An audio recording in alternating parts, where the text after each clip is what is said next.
Hey guys, tonight we are re-easing into something a little bigger than a king with a bad jawline or a queen with an allergy to common sense. So dim the light, settle in, let your shoulders drop, and get comfortable. We're drifting way back. And when I say way back, I mean far past the usual handful of centuries we talk about. We're going to let the mind wander across an older world, a quieter one. It's a kind that's buried under so many layers of time that historians usually pretend it. I send tea there. Of course means it's perfect bedtime material. So tonight we're floating through the calm, dusty corridors of what some people like to call ancient Earth. The idea that long before our familiar civilizations got around to inventing taxes, drama, and questionable hairstyles, there might have been others living perfectly chaotic lives of their own.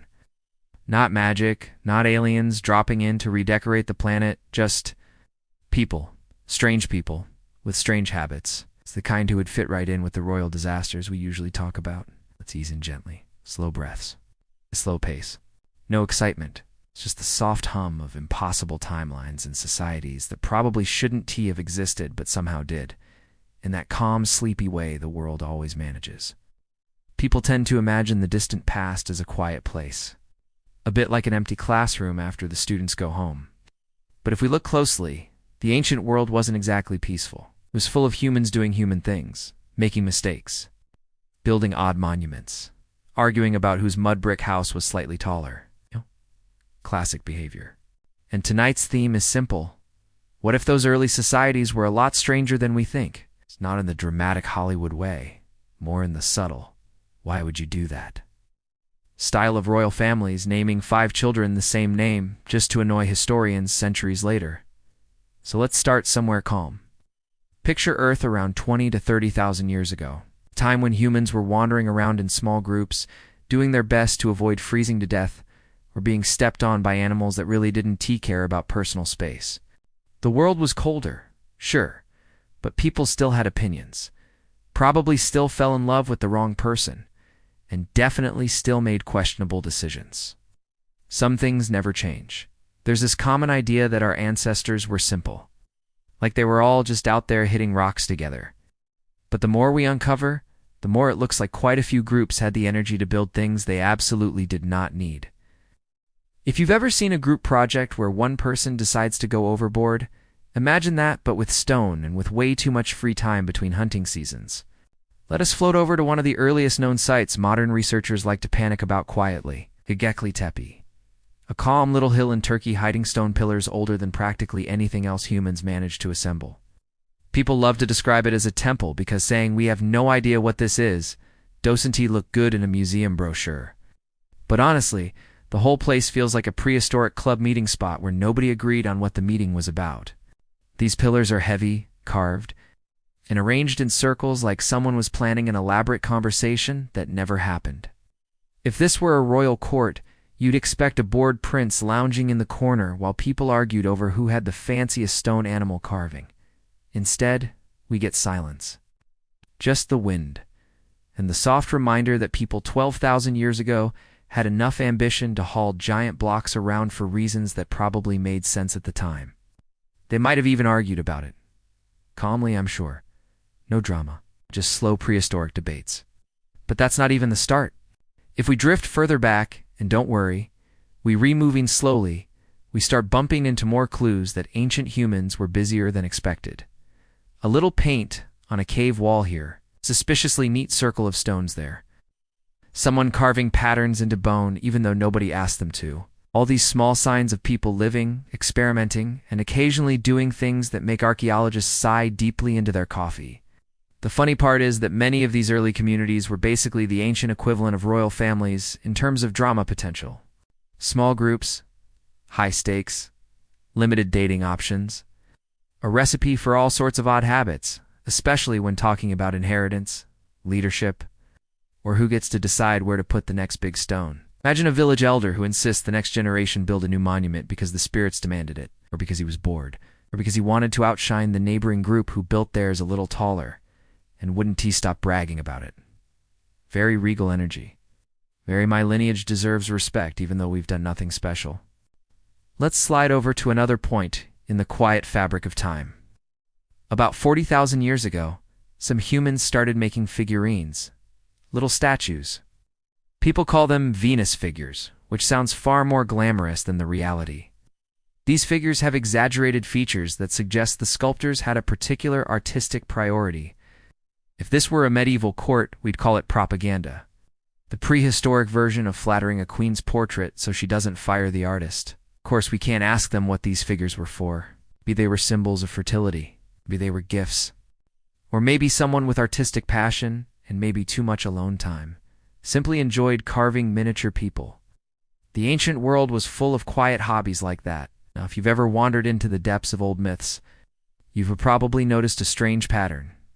Everyone's ancestors always lived in some golden age, some perfect earlier world. People love imagining a lost civilization just out of reach. Honestly, it's a comforting idea. Like thinking your grandparents had a better version of your house, even though it probably had worse plumbing. But here's the calm part. There might be some truth to it. Not in the grand Atlantis way, where an entire continent disappears underwater because someone annoyed the wrong god. More in the subtle way that human societies rose and fell constantly long before we started writing anything down. Entire groups lived their full story, achievements, failures, inside jokes, questionable leadership, and then faded into the background without leaving a neat historical record. Let's walk through one of these quiet civilizations, not the flashy ones. More like the ancient communities along the coasts during the last ice age. The oceans were lower back then, a lot lower, meaning millions of square kilometers of land we use today as underwater vacation spots were once dry and full of people doing their best to stay warm and avoid predators. When the ice melted, sea levels rose, slowly, calmly, but very persistently. Entire settlements disappeared beneath the waterline. Nobody wrote about it. No one built a dramatic last monument. People just moved inland in a tired, resigned way. The ancient version of fine, I'll pack my things again. A feeling royals also knew pretty well whenever someone invaded their castle. So when we think about lost civilizations, half the time we're just talking about small societies that got unlucky with geography. They didn't sink dramatically. They just relocated. Their buildings, however, didn't. They're still down there, gently covered by silt, unfinished projects, and probably a few prehistoric complaints carved into rock. Let's drift into this idea a little more. The coastlines of Southeast Asia, for example, once connected much of the region during the Ice Age. Today, the ocean covers what used to be sprawling plains where people lived. They traded, argued over pottery styles, and probably got annoyed at whoever kept borrowing tools without returning them. The usual. Archaeologists find hints of these old communities in places like submerged forests, sunken caves, or ancient hearths sitting quietly below the waves. Nothing dramatic, it's just remnants of people living ordinary lives in times that felt normal to them but legendary to us. Meanwhile, in other parts of the world, humans were experimenting with stone architecture long before the era of kings, queens, and their unfortunate genetic decisions. Sites across Europe show signs of early construction, some of which look suspiciously advanced for people who supposedly didn't know how to do anything besides hunt. Can almost hear the prehistoric version of that one overconfident prince who insists he can lead even though he has no qualifications. "Let's build a stone circle," he probably said. "It'll be great," and everyone else just went along with it because arguing took too much energy. Let's float for a moment to ancient Australia, tens of thousands of years before the usual civilizations get credit for writing things down. Aboriginal groups maintained oral traditions rich enough to outlast continents changing shape. Stories about oceans rising, animals disappearing, landscapes shifting. Calm observational memories passed down through countless generations.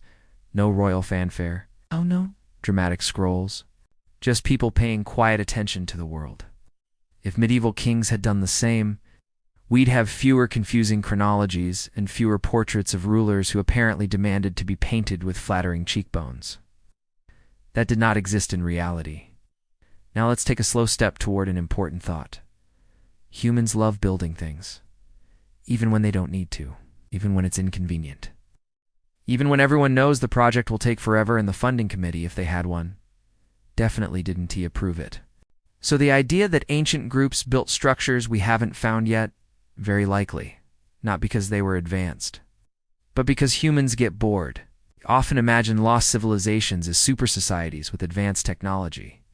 But it's more realistic to imagine people living ordinary lives that still included occasional bursts of ambition, not flying machines, not lasers. More like let us arrange 100 stones into a giant spiral because it looks nice and gives us something to do. Nice. And honestly, that's very comforting. All right, let's ease back into this. Take a slow breath. Let the room settle a bit. We're drifting further into the older layers of Earth's story, where people were doing surprisingly complicated things while looking like they had nothing going on. It's a familiar theme in history. Kings, peasants, ancient hunters. Everyone always pretends they're simple until you look closer, and then suddenly they're building monuments or creating social rules nobody asked for. So let's return to the world around 30,000 years ago. People were scattered across the planet in small groups, nothing like cities. It's just clusters of families moving along rivers or coastlines, sleeping wherever the weather wasn't trying to kill them. But these groups were smart, not in the dramatic sense, or in the quiet, patient way that lets people track animals for days or carve bone needles smooth enough to sew actual clothing. A level of commitment that a few medieval royals could never manage, given how many of them struggled with basic decision-making.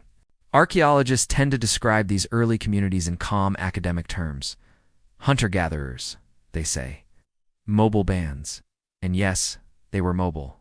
But that doesn't mean they were aimless wanderers bumping into trees. They had territory. Land they returned to year after year. Places they considered home, even if no one built a palace on it. You can almost imagine a prehistoric leader declaring a spot sacred because his grandmother said so, and everyone else just nodded because arguing over land is the oldest tradition on Earth. Let's float over to the European plain, where humans were carving mammoth bones into frameworks for shelters. These weren't flimsy huts. Some were built with dozens of bones arranged in precise circles. People even decorated the spaces with painted stones and ornaments. The prehistoric version of interior design. The ancient Pinterest boards of their day. If a medieval duchess had seen one of these homes, she'd have probably fainted out of pure jealousy. But what's more interesting is the level of organization needed to pull that off. You don't build a mammoth bone house on a whim. You need planning. You need cooperation. You need someone with a strong opinion about how the bones should be arranged. Which means there were leaders, not kings. More like calm, slightly overbearing uncles who insisted everything be done correctly. History's full of those people. Let's shift to the Fertile Crescent for a moment. Long before cities formed, people there were gathering plants and experimenting with early farming. Not real farming yet, more like let us see what happens if we put seeds in the ground and walk away. It was clumsy at first, but it mattered. Small experiments would eventually lead to villages. Villages would lead to towns. And towns would lead to kings who believed the sun rose just to admire them. But we're not there yet. We're still in the quiet age, where things moved slowly, and there was no urgency to innovate. People built small stone shelters along hillsides. They carved animal figures into rock walls. They buried their dead in ceremonial ways that required effort. You can feel a sense of community in these traces. A soft connection, something more thoughtful than we usually give them credit for. But let's drift further east, toward ancient Siberia and the Arctic regions. Groups their crafted tools so fine that even modern flint knappers stare at them in disbelief. Thin blades, sharp points, symmetrical edges. The kind of precision that would make a medieval swordsmith panic over his reputation. But these early humans did it quietly without ego, because nobody was commissioning ceremonial blades or inscribing dramatic messages on them. One of the calmest, strangest mysteries of this era is the creation of megaliths. Huge stones people somehow moved long before they had modern machinery.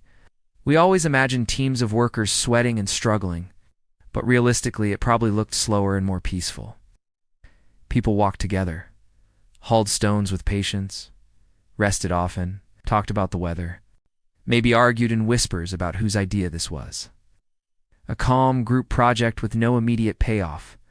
The truth is, the ancient world was an ongoing experiment. People trying different ideas in different places. Some communities built structures. Others carved idols. Few developed symbolic systems that look suspiciously like early writing. Not actual writing, but close enough that historians squint at them in frustration. Let's float south for a moment to Africa, where some of the oldest known cultural traditions formed. People there had sophisticated knowledge of the land, weather, and animal behavior. They crafted tools that spread across continents. They built ceremonial spaces out of stone. The richness of their traditions lasted because they taught them carefully, passing knowledge through memory instead of inscriptions. Imagine if medieval courts had done the same. We'd have clearer histories and fewer confused genealogies involving cousins marrying cousins. Another calm transition. Let's slip back toward the coastlines of prehistoric India and Southeast Asia.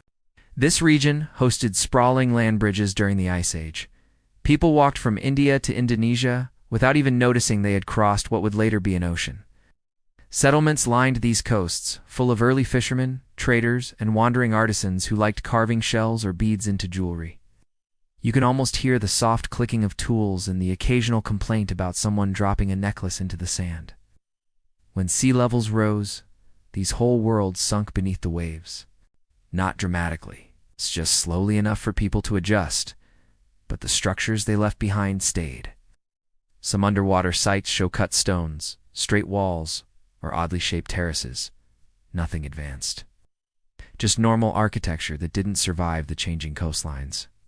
It's important to notice something quiet here.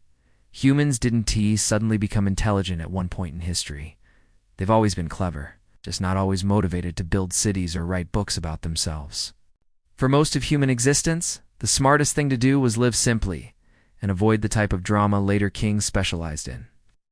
Let's drift into one of the more intriguing calm mysteries, ancient mining. It turns out people were mining ochre, flint, and other minerals tens of thousands of years ago. Some mines go so deep that workers carved elaborate tunnels to reach the best material. Imagine crawling into a dark passageway with a torch made of fat-soaked grass, chipping stone off the wall inch by inch. It's not glamorous, but it's organized. Someone planned it. Someone directed it. A quiet workforce with a purpose. Meanwhile, thousands of miles away, people in South America were creating reed boats, capable of crossing long distances. These crafts were stable, smooth, and surprisingly elegant. The kind of thing a medieval navy could have learned from if any of them had bothered to look beyond their own coastline. Let's float back over Eurasia. Around the time humans were decorating caves with detailed paintings, other groups were building longhouses that could house dozens of people. These structures were warm, stable, and filled with layers of social interactions we'll never fully understand. Imagine waking up to the soft crackle of a fire while someone in the corner carves a tool, another prepares food, and someone else tells a story about an ancestor who definitely was in as heroic as everyone claims. If there's one thing humans have always loved, it's exaggerating their own history. Kings perfected the art later. But the roots were here. We can drift now toward the idea of forgotten societies, not the big mythological ones. It's more like the communities that were sophisticated enough to build, trade, and create art, but small enough to vanish without leaving much behind.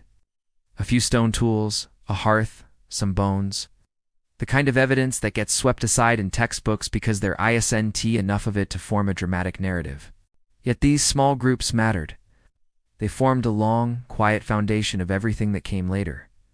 The empires, the kings, the queens, with their questionable fashion choices. Even the cities that pretended they invented civilization from scratch, ancient Earth wasn't empty. It was full of different societies, rising and fading like soft breaths. People living ordinary lives, people experimenting with early culture, people shaping landscapes in ways we still don't fully understand. Let's settle back in. Slow breaths. We're drifting a little closer to the point where small communities began turning into something bigger. Even though nobody really planned it, civilization has this habit of sneaking up on people. One moment you're just trying to keep the goats from wandering off, and the next thing you know, someone in the group decides they read the leader because they have the loudest voice and the fanciest necklace. We're moving toward the era when humans stopped just wandering and started settling down. Not in the dramatic first city-state way, but more like people quietly building clusters of homes in places where life was manageable. Good water, good soil, a nice view if they got lucky. Simple comforts that later monarchs would have appreciated if they weren't so busy fighting over who inherited which crown. Let us drift over to one of the early hotspots of human patience and persistence, the Jordan Valley. Picture calm clusters of houses built out of mud brick. Rounded walls, smooth floors, hearths burning softly. People storing grains in baskets. Nothing fancy, but it lasted. Some of these villages stayed occupied for hundreds of years. which is better stability than certain European royal families ever managed. The rhythm of life was gentle. People farmed a little, gathered a little, hunted enough to stay fed. They developed quiet routines that turned into traditions. Someone always woke up earliest to check the fields. Someone always told stories by the fire. Someone always had a strong opinion about how grain should be stored. If there's one thing humans have never lacked, it's confidence in their own expertise. Let's float west for a moment, toward early North Africa. Long before desert sands swallowed the landscape, this region was greener and calmer. Rivers braided across plains, animals roamed everywhere. People painted their memories onto rock walls with slow, steady strokes. Scenes of cattle, families, dances, boats. A soft record of life that no king could distort because no king existed yet. If only later rulers had adopted this style, simple, honest, and doesn't require a court historian to invent heroic exploits to boost morale. Now we can ease into the rise of the first truly complex communities. Not full cities yet, more like large villages with problems big enough to require actual decision-making. Picture a settlement of a few hundred people, which already means the social dynamics were complicated. Relationships, rivalries, alliances, misunderstandings. Early politics, but at a pace so slow and quiet that nobody bothered to carve it into stone. By this point, farming was reliable enough that food surpluses appeared. And where there's surplus, there's usually someone trying to take credit for it. This is the stage where the personalities start to show. I'm not calling anyone ancient royalty yet, but you can see the early prototypes of kings emerging. The charismatic type, stubborn type, the my grandmother said our family is special type. Every group has one. Let's drift to the Anatolian plains again. This time to Çatalhöyük, strange, densely packed settlement where houses shared walls like an ancient apartment complex. House streets. People climbed into their homes through openings in the roof, which meant if you lived downstairs, you probably heard every conversation from above, whether you wanted to or not. A historical reminder that privacy is a luxury humans invented much later. What's interesting is how peaceful the place seems. There are no signs of kings, no palaces, no big temples, just a community where people managed themselves. They decorated walls with calm paintings of animals, they buried the dead beneath their floors, and they lived closely enough that cooperation was mandatory. If later monarchies had taken notes, half of medieval Europe might have avoided unnecessary wars caused by royal tempers. Let's move gently toward Mesopotamia, where things slowly became more structured, and people were growing grain on irrigation systems that required teamwork. They built canals and levees that had to be maintained. This meant schedules, rules, roles, the beginnings of responsibility, which of course led directly to one person deciding they were in charge because someone had to be, and they were conveniently available. The earliest leaders weren't kings yet, more like respected managers with good reputations and questionable hairstyles, but their presence marked a shift. For the first time, communities weren't just groups of families living together. They were organized units. They had hierarchy, even if it was soft. They had production goals. They had planning meetings that probably lasted way too long. Now let's float east toward ancient China, long before dynasties and official histories. People there cultivated millet and built small fortifications out of packed earth. The walls were thick but not dramatic. They suggest a community that wanted to be safe without turning life into a constant battle. The founders of this region were practical, calm, focused. They built things to last, not to impress anyone. Imagine how different later Chinese courts would have been if emperors had inherited that same practical energy, instead of believing the heavens personally endorsed their reign. Let's drift to another quiet revolution, pottery. Once people figured out that wet clay plus fire equals a handy container, things changed. Storage became easier, trade expanded, and, predictably, people began decorating the pots, painting spirals, animals, faces, not because they needed to, because humans love personalizing things. Even 5,000 years before the first royal seal ring, people were already marking their property. These early designs are charming, calm lines, gentle curves, nothing flashy. If later royal families had adopted this style, we wouldn't have ended up with so many portraits of monarchs wearing crowns so heavy they looked like they wanted to lie down. Now we can drift toward the Natufians, culture that lived comfortably in the Levant long before farming was widespread.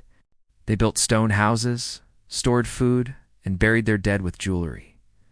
They had dogs as companions.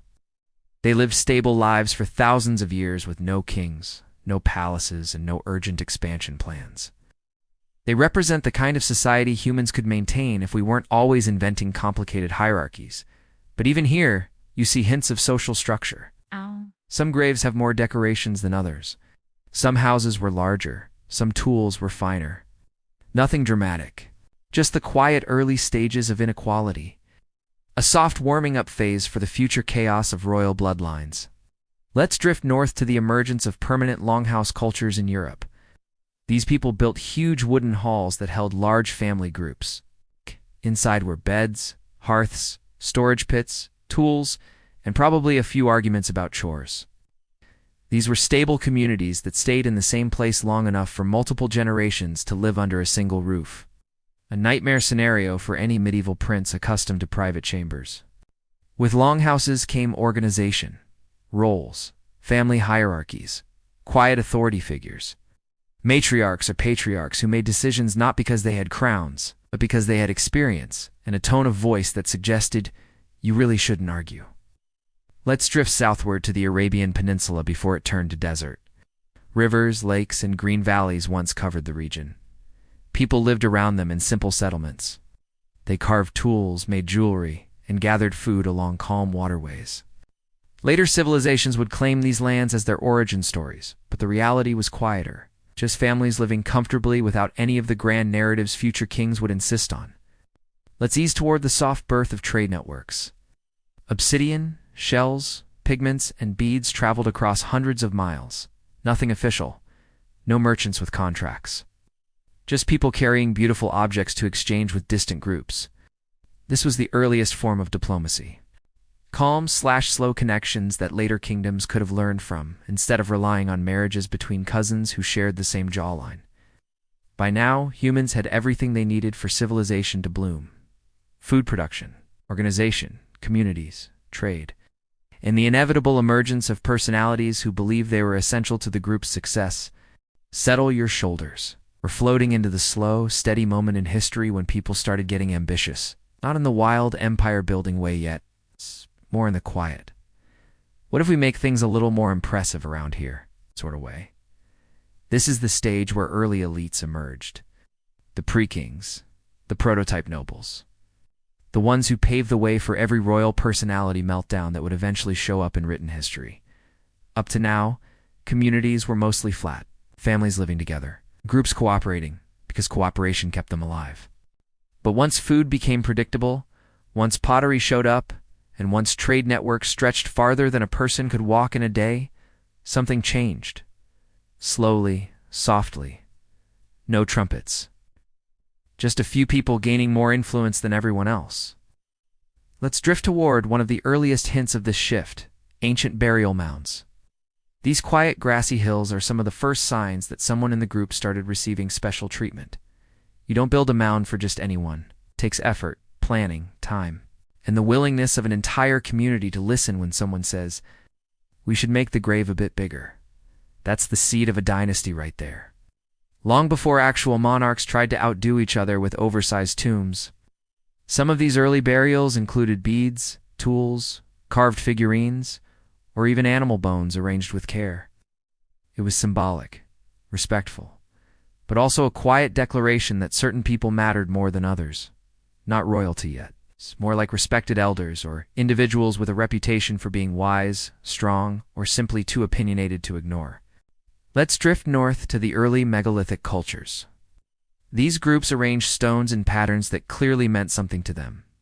Some were burial sites, some were ceremonial circles, some were, well, nobody knows, but all required coordination. Someone had to organize the work. Someone had to decide where the stones should go.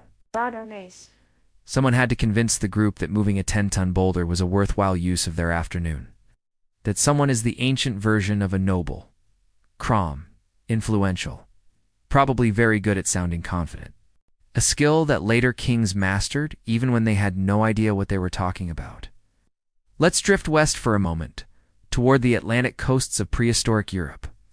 Communities there were building long barrows, dolmens, and towering stone alignments. These structures weren't just tombs or monuments. They were symbols of authority, quiet warning that certain families were rising above the rest. The people buried in those tombs lived ordinary lives, but their descendants maintained the structures for generations. That's early power. Subtle, effective, no crowns involved yet. Now let's float toward the Nile Valley. Before pharaohs turned the place into a marathon of monument building, small communities lived along the river in harmony with the seasonal floods. They relied on predictable rhythms. When the river was kind, life was easy. When it wasn't, everyone simply tried again the next season. But even here, you see hints of hierarchy. Some houses were larger, some had better tools, some had storage areas overflowing with grain. Where there's extra grain, there's someone responsible for distributing it. A person who quietly becomes important. If you control the food supply even a little, you gain influence. Later, Egyptian kings would take this idea and crank it up to 11, declaring themselves divine just to make the job official. Let's drift east again, toward the Indus region before the great cities formed. The early settlements there were tidy, organized. People built houses in straight lines long before it became fashionable. They used uniform bricks. They had drainage systems. All basic ideas, but implemented with boringly competent precision. No palaces, no temples. No giant statues staring down at citizens. It's just stable, well-run communities that functioned without demanding attention. Imagine if later monarchies had followed that model. Fewer gold-plated thrones, fewer ego-shaped monuments, more clean water systems. The world would have been much calmer. Now let us float slowly into one of the more fascinating developments, the rise of specialized skills. Once people no longer needed everyone to farm or hunt, some individuals started focusing on single crafts. Stoneworkers, bead makers, potters, basket weavers, carvers. These specialists became valuable. Not nobles yet, but respected. Needed. The type of people ancient communities relied on quietly. The same way later courts relied on advisors who were far smarter than the rulers they served. Specialization marks a turning point. It means society is stable enough for someone to spend time making pretty things instead of just surviving. And once pretty things exist, people start competing over them. A decorated pot, a fine tool, a carved necklace. Suddenly wealth becomes a concept. A soft one at first. It's more like prestige than ownership, but prestige has power. Let's shift south to early pastoral societies. These were people who lived with animals, goats, sheep, cattle roaming across vast grasslands. Their fortunes depended on herd size. Naturally, individuals with larger herds gained more influence. They organized movements, decided where the group traveled, managed disputes. They were the ancient version of aristocrats, but warmer and more useful. As herds grew, some families pulled ahead. They had more cattle, more grazing land, more authority, the first tiny sparks of inequality. Good, calm, but unmistakable. Over time, this subtle difference hardened into something resembling class, a concept that would eventually overwhelm entire civilizations once kings discovered how convenient social hierarchies could be. Let's drift toward the Mediterranean coastline, where seafaring quietly began. People built small boats. Nothing grand, enough to navigate gentle waves and travel between islands. These early sailors weren't explorers in the dramatic sense. They just followed fish and trade routes. But the ocean linked people. Once communities connected, goods, ideas, and customs flowed. Slowly, smoothly, nothing hurried. Trade is one of the surest paths to hierarchy. Someone has to manage it. Someone has to guard it. Someone has to negotiate. I think these individuals gain wealth. Wealth becomes influence. Influence becomes leadership. Leadership turns into legacy. And legacy, if you stretch it enough, becomes royalty. But we're not jumping ahead. Not yet. Let's move toward the soft beginnings of ritual architecture. Before temples became extravagant ego projects, there were simple structures. Wooden posts arranged in circles. Small shrines made of stone slabs. Hearths dedicated to ancestors. These weren't built by kings. They were built by communities, quietly, reverently. But someone oversaw the process, usually an elder, a storyteller, a caretaker of memory. This early ritual authority gradually evolved into religious authority. Religious leaders, even in these early days, held power not through wealth, but through trust. People followed their advice, consulted them for decisions, listened to their interpretations. They didn't wear crowns or robes. They didn't demand tribute. But they set the foundation for a pattern that would later take over entire kingdoms, spiritual legitimacy turning into political power. Let's drift back up toward Europe, where early farmers were spreading through forests and plains. As families expanded their fields, land became important. Land meant food, stability. Stability meant the ability to build thicker walls, bigger houses, and maybe a decorative wooden fence to show the neighbors who was doing well. At first, this was harmless. But eventually, land ownership created boundaries. Boundaries led to disputes. Disputes led to the need for mediation. And who mediated? Someone respected. Someone older. Someone whose family had been in the area the longest. In other words, the earliest version of nobility. Not kings, not even chiefs. Just people with more influence than anyone else and enough confidence to tell everyone where the property line should go. This pattern repeats everywhere. Africa, Asia, Europe, the Americas. Wherever humans settled, someone eventually accumulated more livestock, more land, more tools, or more spiritual authority. None of it was dramatic at first. It was slow, subtle, a natural outcome of people living together. Let's float back toward the early monumental sites that predate written history. Yes. As construction grew more ambitious, the people who oversaw these projects became more important. Whether they were elders, clan leaders, or respected builders, they gained recognition. This is the exact point where hierarchy becomes a noticeable reality. Quiet transition from everyone works together to some people decide what we reworking on. From here, it doesn't take much for a leader to declare themselves special, sacred, chosen. A little hint of divine approval goes a long way once structures get big enough to impress the neighbors. If you're somehow still awake after the last round of ancient disappointments, go ahead and keep doing whatever slow-breathing thing you've got going on. Dim the screen a little more. Tonight we wander into another corner of early civilization where the elites kept insisting they were brilliant, chosen, divine, or at least pretty close. And as usual, reality didn't agree with any of that. So let's drift over to one of my favorite types of ancient characters, the nobles who kept trying to look important while their entire social order was quietly burning behind them. It's a theme as old as humankind, and for some reason, it hits even harder in the centuries before writing became stable. Picture the scene: regional chieftains polishing their bone jewelry, giving heroic speeches to 3 mildly interested goats. While their neighbors were already inventing irrigation systems that actually worked.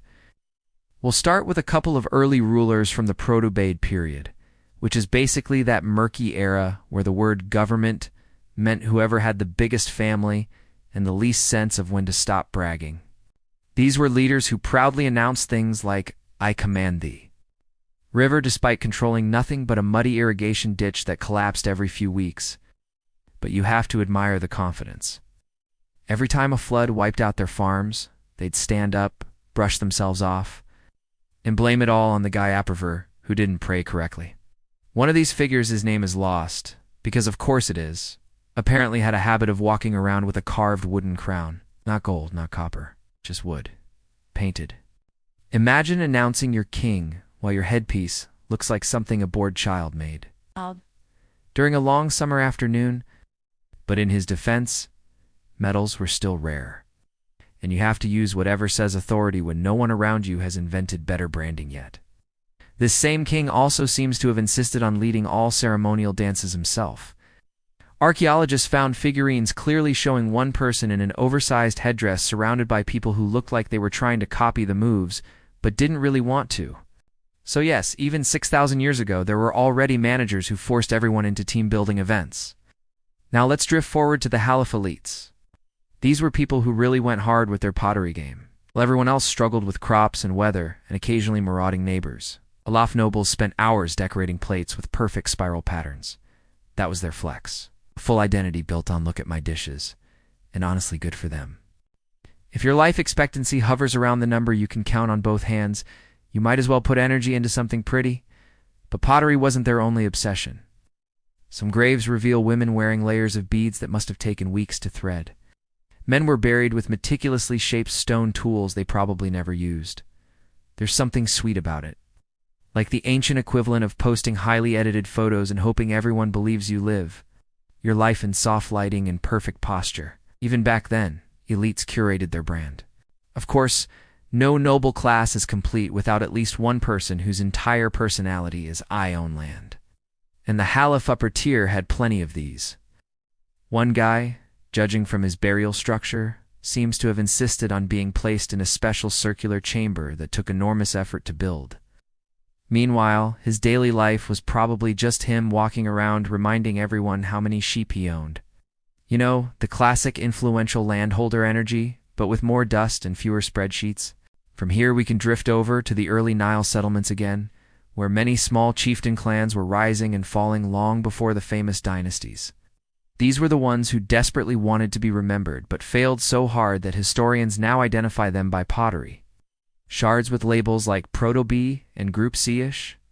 Imagine trying your whole life to become a legendary ruler only to be categorized as miscellaneous. One of these forgotten nobles appears to have had a whole personal cult devoted to him. Not a big one, maybe 5 people. But still, they carved little images of him sitting upright with a posture that says, "I promise, I'm important." He probably held meetings in a cramped reed hut, lecturing the group about how destiny had chosen him to unify the entire region. Meanwhile, some teenager Aperver was inventing better farming techniques that would actually change history. It wasn't just men trying their best to look royal. Some early noble women in the Nile Valley wore thick black eyeliner made from minerals ground so finely that the process must have taken ages. Their makeup tools looked shockingly advanced for the time. These women clearly walked around thinking, "Yes, I'm the moment." And honestly, they probably were. Half the artwork we have from these communities seems to exist solely because someone wanted people to remember how good they looked at social gatherings. Let's gently float back over to Mesopotamia again. It's hard not to. The region was like ancient Earth's headquarters for questionable leadership decisions. There we find early temple administrators who acted like they ran everything. Even though the economy was basically held together by farmers who had zero interest in the priestly drama, some of these early administrators carved long lists of goods they supposedly controlled. Barley, goats, milk, more barley. You get the idea? They were the original spreadsheet guys, but instead of Excel, they had clay and a lot of overconfidence. One tablet describes a man responsible for storing grain. His name appears with a title that likely meant something like Keeper of the Granary. It sounds official, but based on the quantities recorded, he couldn't have been guarding much. Still, he walked around like a VIP because he held the key to a room full of sacks. This is the ancient equivalent of someone acting powerful because they control the office coffee machine. Another figure from the same region appears to have been an early tax collector in Surprise. He was deeply unpopular. Most records involving him are suspiciously short, like scribes didn't even want to think about him longer than necessary. One tablet ends with something that translates roughly as, "and that is all," which feels like ancient passive aggression. You can almost hear the scribe muttering under his breath while pressing a reed stylus into the clay. And somewhere in the middle of all of this, we find early attempts at bureaucracy, which produced nobles whose entire job was to make other people wait. These were the ones who sat in central huts, counting pottery tallies, and acting like their decisions held the fate of the city. They probably did long, dramatic sighs whenever someone asked for grain allotments, as if they were dealing with issues far above the mortal plane. Their names may be forgotten now, but their energy is universal. As we move out of Mesopotamia and gently slide toward Anatolia, we meet the elites of Çatalhöyük again. Remember them? The ones who decorated walls with bulls' heads because interior design was the only thing they took seriously. Among these households were individuals who seemed to have based their whole identity on "my house has the nicest dead animals on display." And sure, that's a choice. Some of the wealthier rooms even had repeated layers of wall replastering, which means someone in that community loved renovation. A proto-house flipper. Just imagine a Çatalhöyük noble walking around telling neighbors, "Oh yes, we're doing another makeover." Again, let's drift quietly into early Europe now. Late Neolithic elites often tried to show off by building extremely large tombs. Not for their entire family, just for themselves. It's like deciding you want your final resting place to be bigger than your house. Even though you lived your life mostly tending sheep and arguing with your cousin about land boundaries, some tombs, especially in the British Isles, were constructed with such effort that you'd assume the deceased ruled a kingdom. But no. Half the time the individual inside was someone with average bones, average tools, and probably average opinions. They just happened to know people willing to move 40-ton stones for reasons no one felt like writing down. Across the channel, early elites in what is now France left behind graves full of polished stone axes that were never used. These axes weren't tools. They were basically the fancy watches of the Neolithic. Objects meant to signal, "I'm classy." The more polished, the more important you thought you were. Which means at some point, people were probably arguing about whose axe had the better shine, while ignoring the fact that actual cutting tools in daily life looked nothing like these luxury versions. And don't worry, we're not done with unqualified leaders yet. In the Danube region, some nobles had graves containing dozens of spondylus shells. You're wondering why that matters? Picture this. These shells came from the Aegean, hundreds of miles away, so owning them was a big deal. It meant you were part of a trading network, even if you personally spent your life within a 10-mile radius. The shells did all the traveling, not the person. But that never stopped anyone from bragging about it, all right? Let's ease back and let the dust settle for a moment. We've floated through a long list of ancient nobles who were trying very hard to look impressive while living in societies that weren't quite sure what elite meant yet. We'll drift into some early kings and queens who actually managed to get their names written down. Not because they were competent, but because they made such memorable mistakes that later scribes couldn't resist. Congratulations on staying awake through several millennia of nobles who were basically cosplaying as important people. Go ahead and settle in again. Slow breaths. You know the routine. Tonight we drift into a new phase of ancient leadership. It's a moment when a few unlucky individuals accidentally became kings because no one else wanted the job. This is where things start to look more like real monarchy, but in that messy early stage way where the title sounds impressive, while the responsibilities are mostly unpaid crisis management. Let's start in early Mesopotamia, where the word Lugal appears for the first time. It means big man, which is exactly the kind of vague job description you give when your society hasn't figured out what a king actually does. These first big men weren't selected because they had brilliant strategic minds. Were picked because someone needed to tell other people what to do during floods, droughts, or awkward disputes about whose goat wandered into whose field. One of the earliest named rulers we run into is Etana, the legendary king of Kish. Now, whether he actually existed is debatable, but ancient scribes believed he did, which is really all that matters for our sleepy purposes. Etana was described as the shepherd who ascended to heaven. That sounds important. But in ancient Mesopotamian terms, shepherd meant guy who herds people and occasionally yells at them. As for the part about ascending to heaven, that probably came from someone trying to explain why he suddenly stopped showing up to meetings. In everyday life, Etana was likely just another local strongman trying his best to pretend the irrigation system was in one sharp rainstorm away from collapsing. But later generations turned him into a folktale because it sounded better than Etana, the man who tried to fix the canals and gave up. Let's float a little further down the timeline to the rulers of the Uruk period, which was basically ancient Earth's first attempt at making cities, and boy, did they commit. One famous king from this era was Enmerkar, who historians think may have been more myth than man. The scribes said he tried to build the first big temple and demanded tribute from neighboring towns, which is just the polite way of saying he annoyed everyone within walking distance until they gave him grain. Enmerkar also gets credited with inventing writing, which is generous. It's more likely that scribes invented writing because they were tired of remembering his extremely long shopping lists for temple offerings. Imagine being told, please keep track of these 200 goats, 40 jars of beer, and a weirdly specific number of fish. Of course they invented writing. It was self-defense. Now let's drift over to Gilgamesh, who you already know from that epic poem your world literature teacher made you skim in school. But the real Gilgamesh, the historical one, was probably less heroic and more difficult boss energy.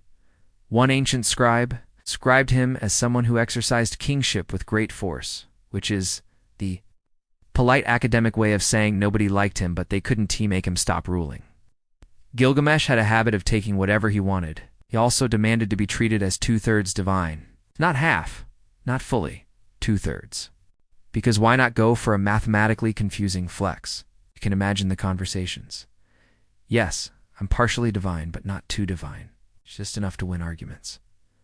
Moving westward for a moment, let's slide into early Egypt again. where the kings of the pre-dynastic era were still figuring out everything from governance to hairstyles. One early ruler, Scorpion II, gets a lot of attention because his name sounds dramatic, but he was probably just a regional guy with slightly better farming yields than his neighbors. His greatest achievement appears on a ceremonial mace head, where he's shown wearing a big white crown and digging an irrigation canal. That's right. His defining moment was gardening.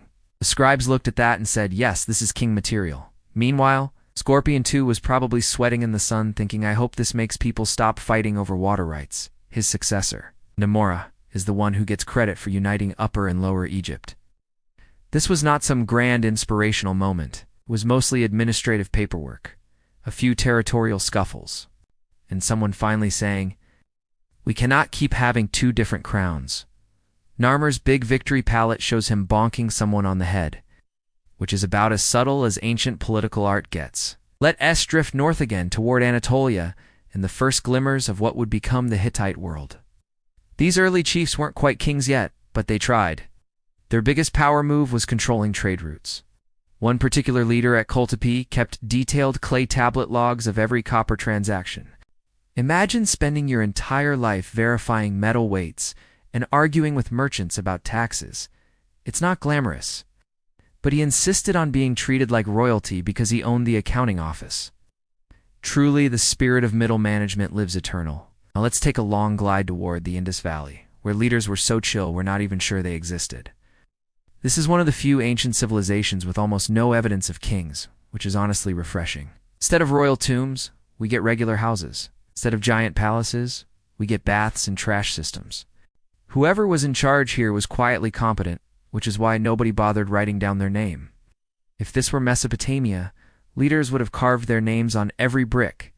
But in the Indus Valley, someone clearly said, let's just wash our hands and move on. A leadership style so calm it left behind no gossip. It must have been nice. All right, drifting back toward the Levant now.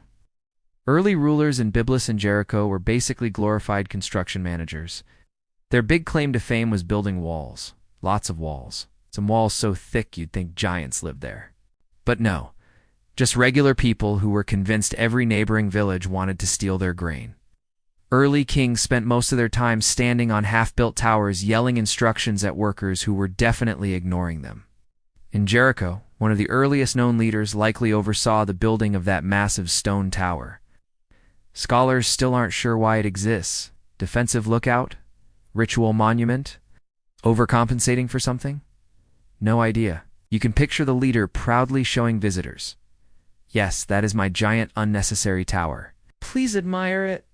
And everyone politely nodding, even though they walked 12 minutes uphill for this. Let's drift into Europe again, where the earliest kings mostly ruled households, not kingdoms. In Neolithic Denmark, some chiefs were buried in fancy stone chambers the size of small bedrooms. Their grand titles are all modern guesses. At the time, they were probably just the guy who owned the best cows. But someone decided that was enough to justify a megalithic tomb. The living must have really liked him, really wanted him out of the way permanently. Back in the British Isles, we find chieftains with polished flint daggers they definitely never used. These leaders were the type who gave stirring speeches about community unity while refusing to help with the actual farm work. You can practically hear them saying, I oversee the harvest. I don't participate in it. Now, let's float back into the core of the Fertile Crescent as early kings become slightly more king-like. This is when dynasties begin forming, usually because one guy had enough children to dominate every local council. One early ruler in Lagash Uranosh proudly carved images of himself carrying baskets of mud for construction projects. The symbolism was supposed to show humility and leadership. It mostly shows that he really wanted people to notice he lifted things occasionally. His descendants continued the tradition of carving their achievements everywhere. One king bragged about building a canal, another bragged about repairing the same canal, another bragged about repairing the repair. Look, infrastructure was complicated. When your whole city depended on 2 miles of watery ditch, you absolutely milk the PR. Let's drift for a moment toward early Elam, where rulers had names longer than their lives. Their inscriptions mostly say things like, I built this temple, I fixed this temple, or I dramatically glared at the man who failed to fix this temple. Elamite kings didn't leave many stories behind. They left receipts. Endless receipts. They were basically ancient administrators with better hats. And speaking of hats, early kings everywhere loved fancy headgear. Crowns made of leather, copper, reeds, feathers, even seashells. None of them looked comfortable. You can imagine the neck pain. But they wore them constantly because nothing says respect me like a heavy object balanced on your head. As we drift toward the end of this part, you can gently appreciate these early rulers for what they were. People trying to look authoritative while surviving unpredictable rivers, cranky farmers, and neighbors with too much free time. Most of them weren't grand strategists. They were problem solvers with inflated job titles. They built canals, managed grain, annoyed scribes, and occasionally declared themselves divine when they were feeling insecure. Keep that calm breathing going. Maybe tuck the blanket a little tighter. Tonight we drift into one of the most predictable phases of early civilization. The moment kings learned they could rewrite their own life stories on clay tablets and stone walls. And once they figured that out, they never stopped. Imagine giving a toddler a permanent marker. Same energy, same consequences. So let's float into early Sumer, where rulers suddenly developed a taste for official inscriptions. Before this point, kings mostly relied on gossip, songs, and the occasional angry neighbor to spread their legacy. But once they had writing, it was game over. They realized they could preserve whatever narrative made them look heroic, competent, or at least less embarrassing than their rivals. Take Lugalbanda, for instance. His entire reputation in later texts is built on epic poetry, where he's strong, brave, chosen by gods, and probably moisturizes daily. But if we look at the scraps of early administrative tablets, he seems suspiciously absent. Almost like nobody bothered writing anything about him at the time, which suggests he was either unremarkable or extremely good at delegating. But centuries later, suddenly he's a mythic warrior who runs faster than the wind. Amazing what a few enthusiastic scribes can do for your PR. Then there's Gilgamesh, returning for another cameo, because of course he does. Once writing becomes normal, his myth explodes. He becomes more divine, more dramatic, more everything. His real-life flaws probably included poor anger management and a habit of ignoring meetings. But the official narrative turned him into a semi-divine superhero who out-wrestled forest monsters. The scribes really went for it. You can practically hear them saying, "Let's give him a friend made out of clay and wind. It'll be fine." Meanwhile, down in Lagash, kings discovered a new way to inflate their reputations, carving long inscriptions about how much they hated their neighbors. The most dramatic of these was between Eannatum of Lagash and the ruler of Amma. Their feud went on for decades. Entire fields were destroyed. Canals sabotaged. Farmers sighed loudly. Duh. And through it all, the kings carved extremely long explanations justifying their side of the argument. Eannatum proudly commissioned the famous Stele of the Vultures, which shows him marching in formation, smiting his enemies, and generally behaving like the world's most humorless man. What a Dosin T show is the part where the conflict was so chaotic that future kings had to renegotiate the borders anyway. Ancient propaganda really did leave out all the inconvenient details. Let's drift to Akkad, where kings weaponized writing on a whole new level. Sargon of Akkad is one of the first rulers in history to have a proper origin story, and what a story it is. Found in a basket floating in the river, raised by a gardener, chosen by the goddess Ishtar. It's basically ancient fan fiction. But it worked. People loved it, and Sargon made sure everyone knew about his humble but divinely sanctioned beginnings. Subtle? No. Effective? Absolutely. His grandson Narmsin decided this wasn't dramatic enough and went even further. He declared himself a living god and carved an entire victory monument, showing himself trampling over enemies while wearing a horned helmet. Horns were the marker of divine status, so the message was pretty clear. I'm not just king. I'm king plus. You can imagine his advisors quietly whispering, "Are we sure this is a good idea?" And Narmsin, waving them away while choosing a flattering angle for his stone portrait. Now let's ease into Egypt, where propaganda became a lifestyle choice. Kings here took image management so seriously that they made entire careers for sculptors who specialized in idealized faces. No matter the pharaoh's real appearance, tired, wrinkled, thin, puffy, or shaped like a deflated loaf, official portraits showed them as eternally serene and glowing with cosmic authority. One early ruler, Jet, had a whole ritual object carved with a giant snake representing his name. It looked impressive enough, but it didn't fix the fact that his reign was probably full of the usual ancient headaches, grain shortages, floods, and someone stealing livestock. Meanwhile, his successor, Den, is shown in a royal depiction smiting an enemy in perfect athletic form. Realistically, he probably tripped over ceremonial furniture at least once a week, but the artwork doesn't mention that. And then there's the tradition of retroactive editing. Egyptians perfected the art of erasing people from history whenever they became inconvenient. Want an example? Certain female pharaoh later got chiseled off monuments because her stepson was not a fan of sharing credit. You know the one? But no spoilers for the later dynasties. We'll glide into those drama-filled centuries another night. Let's drift east for a moment into Elam, where rulers also got the memo that inscriptions could make them look more important. Early Elamite kings wrote about their achievements like they were checking boxes on a to-do list. Built a temple? Done. Expanded a field? Done. Yelled at my neighbor? Done. Not thrilling content, but they carved it anyway. They wanted future generations to know they were busy. Very busy. All the time. Over in Mari, kings started commissioning statues that showed them praying in the most flattering angles possible. Always hands clasped. Always humble. Always pious. Except the archives say they spent half their time arguing with governors, complaining about grain shortages, and micromanaging absolutely everything. But the statues show none of that. Just serene devotion. Ancient PR at its finest. Nice. Let's float gently toward Byblos, where kings discovered the magic of name-dropping. Many inscriptions proudly mentioned gifts sent by foreign rulers. Whether those gifts were generous or disappointing, the Byblos kings always made sure to record them as if they were grand diplomatic victories.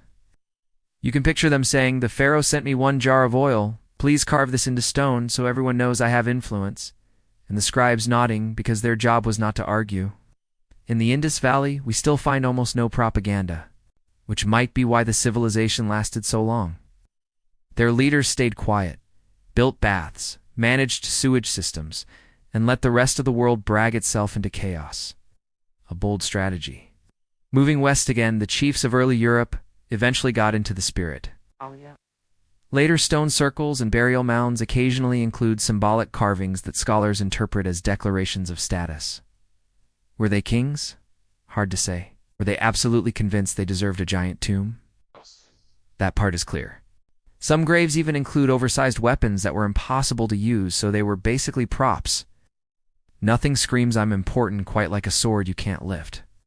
Let's wander back into Mesopotamia for one last example, because no one beats the Sumerians at writing long self-congratulatory texts. Late 3rd millennium kings like Gudea of Lagash carved inscriptions with so much detail that reading them feels like going through someone's personal vision board. He described his dreams, his temple plans, his relationship with the gods, his artistic preferences, and even the materials he chose for each decoration. The man was committed. His stones read like blog posts. And to wrap this part gently, here's the truth about early propaganda. It didn't change who these kings were. It just changed what they wanted people to remember. And in a world where floods erased half your city every decade, controlling the narrative was sometimes the only power they actually had. If you're still awake after part 7, congratulations. Your brain is now officially smoother than a polished riverstone. Let's keep drifting. So tonight, we are refloating down into the quiet hum of what archaeologists like to call problematic settlements. These are the ancient cities that shouldn't exist according to the neat timelines everyone learned in school. You know, it's the kind of places that pop up in journal articles with phrases like unexpected sophistication or the ever-popular highly anomalous, which is academic code for, we have no idea what's going on, but please don't cancel our funding. Let us settle into this with the same vibe as someone slowly lowering themselves into a warm bath, because the deeper we go, the weirder it gets. And somehow, the weirdness stays incredibly boring. It's a perfect combination for sleep. So, let's wander. Start with something called the layered cities phenomenon. This isn't an official archaeological term, mainly because official archaeologists prefer labels that sound less like a Netflix docuseries. Except the bottom cake is 30,000 years older than it should be, and the top cake thinks it invented the wheel. Take a site tucked under the modern landscape of the Mediterranean. I won't name the exact location because the footage tends to get DMCA'd by museums that desperately want to remain unbothered. But under a perfectly normal Bronze Age town lies an older settlement, and under that one lies an even older one. And under that one is something that looks more like a strange blend of Stone Age architecture and someone's half-done geometry homework. These layers aren't crazy by themselves. Humans like to build on top of old things. It's just efficient. But the bottom layer deserves a long, slow blink. Joe? Because the date range belongs to a time when humans were supposed to be busy being confused mammals who hadn't even figured out pottery yet. And yet, here sits a series of straight-cut corridors, smooth walls, aligned pillars, and a drainage system that clearly belongs to a civilization that hated getting their feet wet. Archaeologists describe it as unlikely, which is a polite way of saying, this ruins my entire career thesis. Let's float deeper. When radiocarbon tests came in, the dates looked like someone's printer malfunctioned. The lead researcher actually ran the same sample a dozen times. You can imagine him in the lab, staring at the machine like it personally betrayed him. Eventually, they settled on a range that made everyone uncomfortable. Somewhere between 25 to 30,000 years old, in other words, built by people who, according to the textbook version of human history, should have been too busy hunting mammoths and arguing over who gets to sit closest to the fire. But the corridors were real. The drainage system was real. The walls were carved with repetitive geometric patterns that looked suspiciously like planning symbols. Nothing fancy. Nothing dramatic. Just too organized for the time period. Like finding a smartphone in an ancient Egyptian tomb. It's not impossible. But you'd have questions. Let's glide to Central Asia. Here there is a site that most tourists stand to even notice because it's literally under their feet. A fortified city hidden beneath a modern one. The old one has thick stone walls, storage rooms, and defensive towers that the textbooks claim shouldn't exist until thousands of years later. The team that discovered it tried to suggest it belonged to an unknown culture that quickly rose and fell. The academic reviewers suggested they reconsider their analysis, which is a gentle way of saying, please stop making our timeline look like a joke. The thing is, the deeper they dug, the more it resembled the bottom layers from the Mediterranean. Same building style, same wall cutting technique, same strange symbols carved on inner door frames. Nothing dramatic, just similar enough to make everyone awkward. Let's float to another continent. South America. In a few scattered ruins tourists love to photograph while pretending they're discovering something new. Most people don't know that beneath this area lie 3 separate buried cities, each older than the one above it. The oldest contains these long, smooth tunnels that stretch for miles. Some lead to empty rooms, some lead nowhere, and some lead down, like staircases that were never finished, or intentionally never meant to be finished. The stonework is so precise that modern stonemasons have quietly admitted they need laser tools to match it. Archaeologists describe the cuts as highly advanced for the period, which again is professional code for we. Don't know who did this or why. Let's drift back to Turkey for a moment. You know about the famous underground city with multiple floors? The one tourists love because it feels like exploring a giant ant colony? The official line is that it was carved about 2,000 years ago, but deep beneath the deepest accessible layer. There are hints of something older. A section sealed behind a stone slab with no chisel marks. Engineers who scanned it noted odd echoes. Something down there. A larger chamber. Maybe more floors. But the government politely suggested they stop digging, which is often a sign that what's underneath is either boring, dangerous, or historically inconvenient. Now, let's gently slide into the part that makes everything weird in that slow, sleepy way. These separated sites, scattered across continents, have recurring building signatures. Simple ones. Nothing dramatic. Not alien. Not mystical. Just consistent. Square cornering techniques. Drainage trenches with the same angle. Same baffling habit of aligning underground rooms to points that match star positions. From tens of thousands of years ago. Again, nothing exciting. No glowing symbols or treasure chests. It's just quiet, stubborn evidence that someone, somewhere, had the time and skill to build things long before humans were supposed to be doing any building at all. Let's take a slow breath and float to Northern Europe now. Here researchers quietly uncovered a set of underground rooms carved into a sandstone cliff. The rooms weren't impressive at first glance. Just small chambers, each with an oddly smooth finish. But the entrance corridor? That was another story. Perfectly straight, perfectly angled, clearly designed to hold something, maybe doors, maybe sliding stone panels, maybe just a pathway for water runoff. The sandstone contains tool marks that match. Nothing, not bone tools, not stone tools, not metal tools. Something sharper, something smoother, something in between. Something that would make sense if it came from a time period where humans had more free time to experiment instead of running from predators. There's a place that researchers only speak about in conferences after the official sessions end. A site where the lowest layer contains huge stone blocks arranged in a pattern that docently match any known culture. The blocks are too heavy to move with primitive technology, but too plain to attract widespread attention. If they were decorated with carvings of magical creatures, we'd have documentaries by now. Instead, they're just enormous rectangles stacked too neatly for their age. Some blocks look scorched, not by fire, something hotter. No signs of war, no destruction layer, it's just walls placed, walls heated, walls abandoned. Let's glide to Africa. Ekteres, a region with a settlement so old that experts argue whether it's even human. The layout is too geometric, the angles are too consistent. The site designers clearly believed in order. Strict order, be too strict. Each room is almost identical in size. Each corridor repeats the same measurements. It's the architectural equivalent of someone who organizes their socks by color and fabric type. Impressive, but also a little unsettling. The soil analysis suggests multiple phases of construction, one layer far older than the others. And in this old layer, researchers found tiny fragments of pottery-like material. Except pottery wasn't invented yet. But everyone involved agreed not to use the word pottery in the official report. Let's drift back to the Mediterranean again. Lesser-known underwater ruin sits at the bottom of a quiet bay. Divers found large rectangular stones arranged like building foundations. Underwater ruins aren't rare, but this one is different. The stones show signs of being shaped with an advanced smoothing technique. But the ruin predates the sea level rise that flooded the area, which means it was built when the shoreline was miles away, which pushes the date far back. Farther than is comfortable.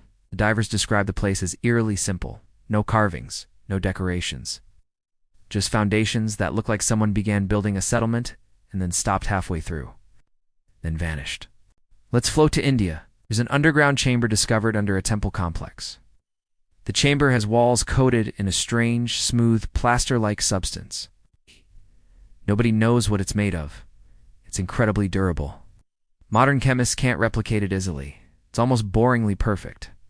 The chamber seems to be part of a much older structure that the temple was built on top of, and the older structure contains a few repeating motifs. Circles arranged around triangles, simple shapes, strange meaning, no explanation. Let's orbit around the edges of all these examples. We're dealing not with one ancient civilization, but many forgotten ones.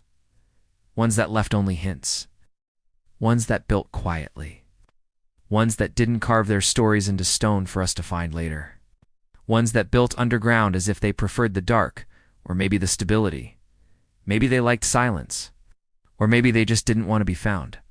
When you zoom out, and let's do this slowly, in a way that barely stirs the air, the world looks like a patchwork of ruins that share faint echoes of each other, like a melody humming through the earth, barely audible.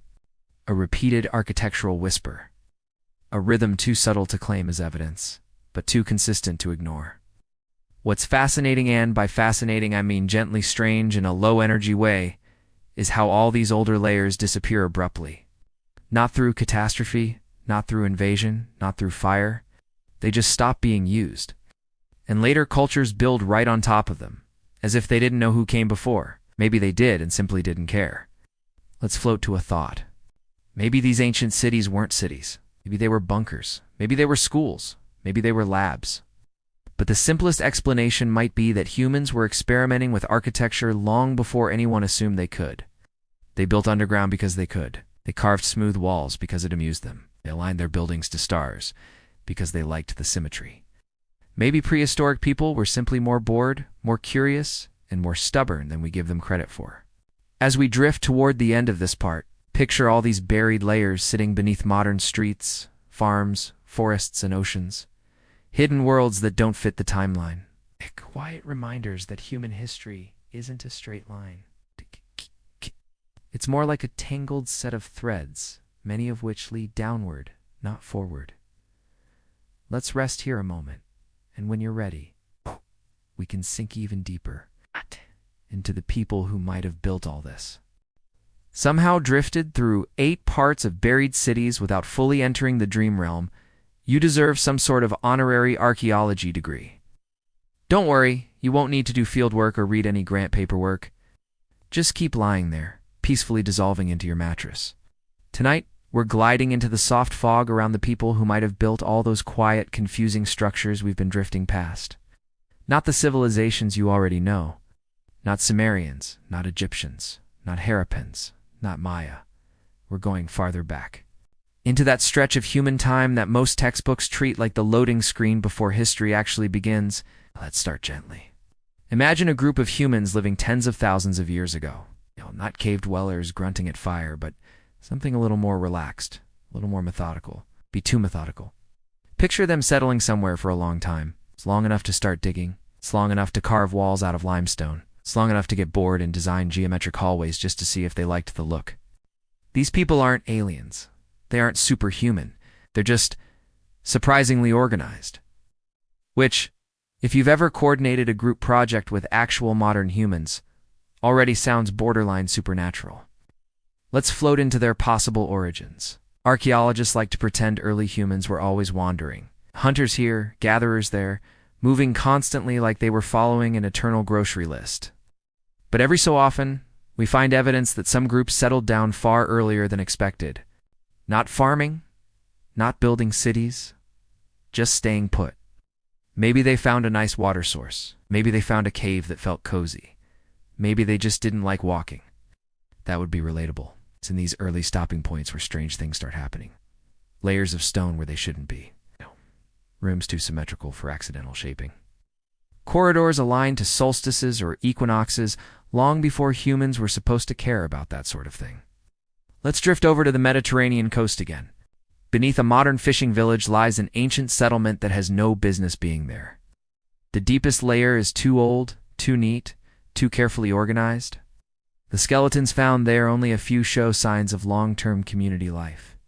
Injuries, worn joints, people who stayed in one place for decades. That alone is odd. But then comes the detail researchers whisper about: the skull shapes. Not elongated or alien or dramatic, just subtly different. A little more rounded at the back, a little less angled at the jaw. A type not common among later populations. It's not a new species. Simply a group that didn't blend into the later genetic pool. A group that disappeared quietly. Let's drift over the landscape. Across Asia, a few burial sites show hints of similar communities. Small, peaceful-looking groups who lived away from major migration routes. Their bones show no signs of malnutrition, no signs of warfare, no evidence of dramatic weather disasters. Just steady, quiet life. Then a sudden stop. Oh no. Next generation. No gradual shift. Archaeologists call them culturally isolated groups, which is a polite way of saying, we don't know what happened, so we're going to file them under mysterious but not exciting. Now let's float toward the underground builders. It's the ones who carved those smooth, repeating rooms beneath modern cities. There's a working theory, unofficial, of course, that these groups lived in climates with extreme seasons. Long winters, harsh winds, maybe volcanic regions with unpredictable eruptions. When the world outside was inconvenient, they went under it. Not in panic, not in survival mode. It's just long-term practicality. Early humans weren't stupid. They understood shelter. But these particular groups seemed to understand it a little too well. The same style of entrances, the same smooth angles, the same habit of carving rooms with exact measurements over and over. Picture them working slowly, carefully, without rush, without deadlines, without pressure to invent pottery or domesticate goats. They weren't trying to build civilization. They were just trying to make comfortable little pockets in the earth where life felt predictable. And maybe that predictability was everything. Let's glide to East Africa now. There's a curious site where early humans built circular stone enclosures that predate agriculture by thousands of years. The stonework is simple, but it shows clear planning. The people who lived there had strong bones, healthy teeth, and no signs of trauma, lived long lives for the time. Whatever they were doing, it worked. But then the site was abandoned, entirely, as if everyone decided to leave on the same day. No signs of struggle, no rush, just gone. This pattern repeats around the world. Communities appear, they thrive, they build carefully, and vanish. Let's float into the possible reasons. Climate shifts, maybe. Disease could be. Migration patterns, always possible. But some researchers point out something subtler. These groups lived in areas where resources were reliable. Maybe too reliable. When climate changed, even slightly, their stable little worlds became fragile. They weren't nomads, weren't mobile. When the environment shifted, they had no plan B. Other groups lived. These didn't. And the ones that left underground structures, they probably survived longer. Tunnels are naturally climate-controlled. Underground corridors keep temperature steady. The hallways we found might not have been advanced architecture. They might have been early attempts at environmental escape. Let's drift to South America again. There's an early group that carved long tunnels into volcanic rock. They lived there for generations. The soot deposits in their cooking areas show steady occupancy, but their skeletons tell a quiet story. Gradual nutritional decline, slow weakening. The environment outside was changing, maybe drought, maybe cold. They adapted for a while. Then it wasn't enough. By the time the next waves of humans arrived, these groups were long gone. Let's float to Europe. Beneath those strange stone chambers carved into sandstone cliffs, researchers found something mundane, but telling. Tiny plant fibers, woven.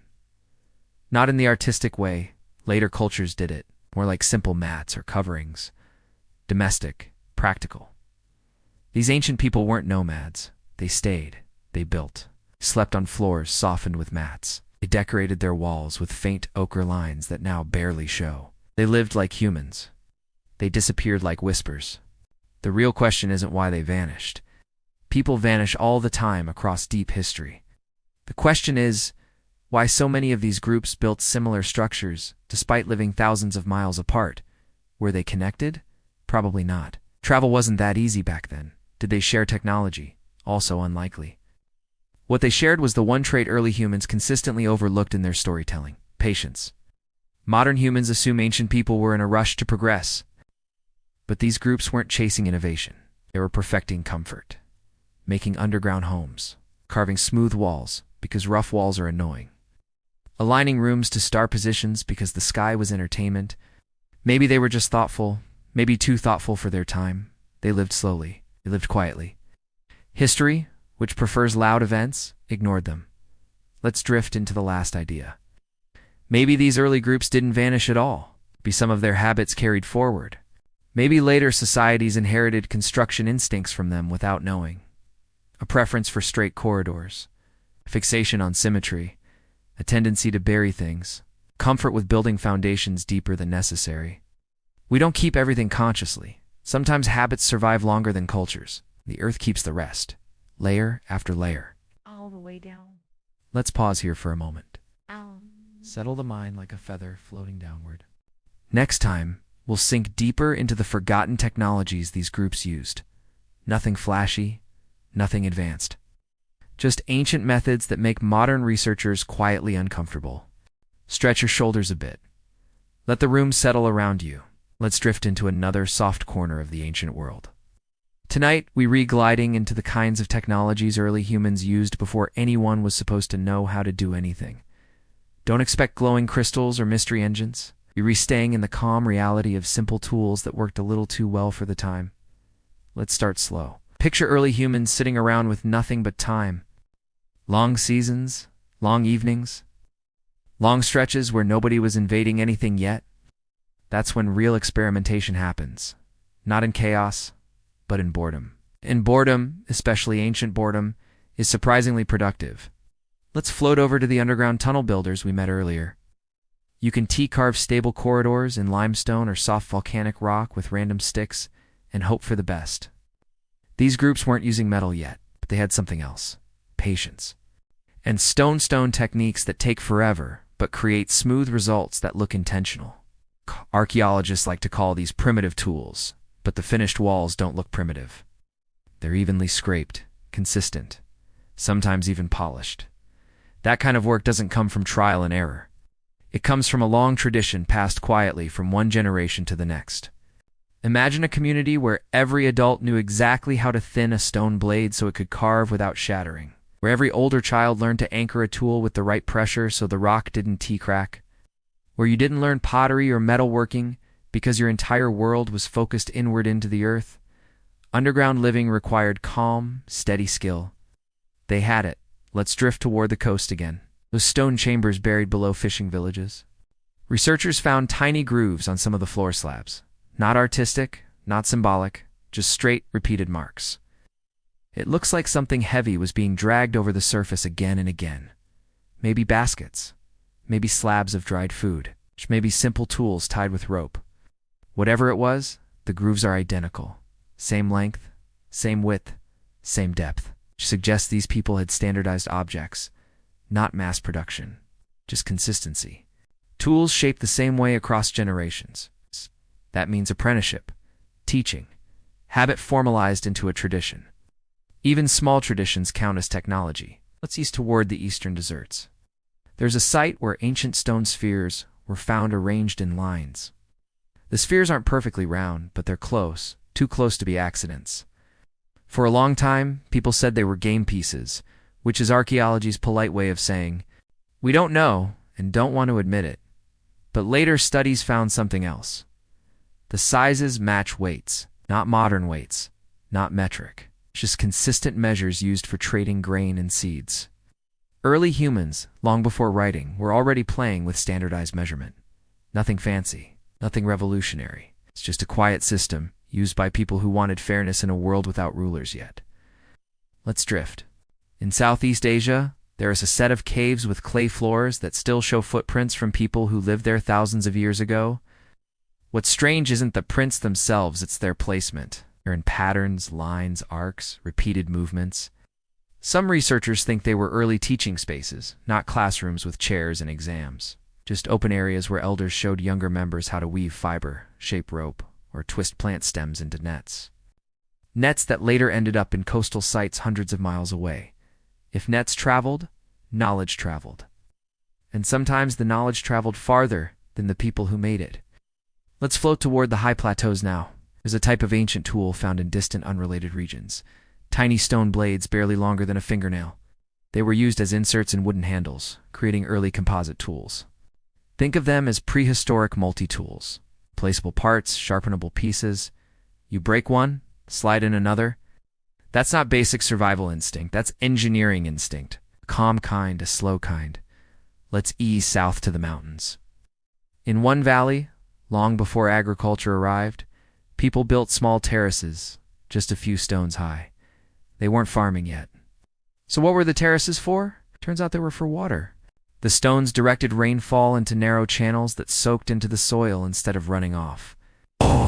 Over generations, this created small pockets of rich earth, not farms, just patches of land where edible plants grew more easily. A slow-motion gardening technique, not advanced, just thoughtful. Let's breathe a little and drift to the forests of ancient Europe. Before pottery became common, some groups used tree bark containers. And these weren't sloppy buckets. The seams were sealed with resin. The shapes were stable. They stored water without leaking. Some were even decorated, which means somebody cared about aesthetics long before clay showed up. Weaving, sewing, stitching, binding, gluing. These are technologies too, quiet ones.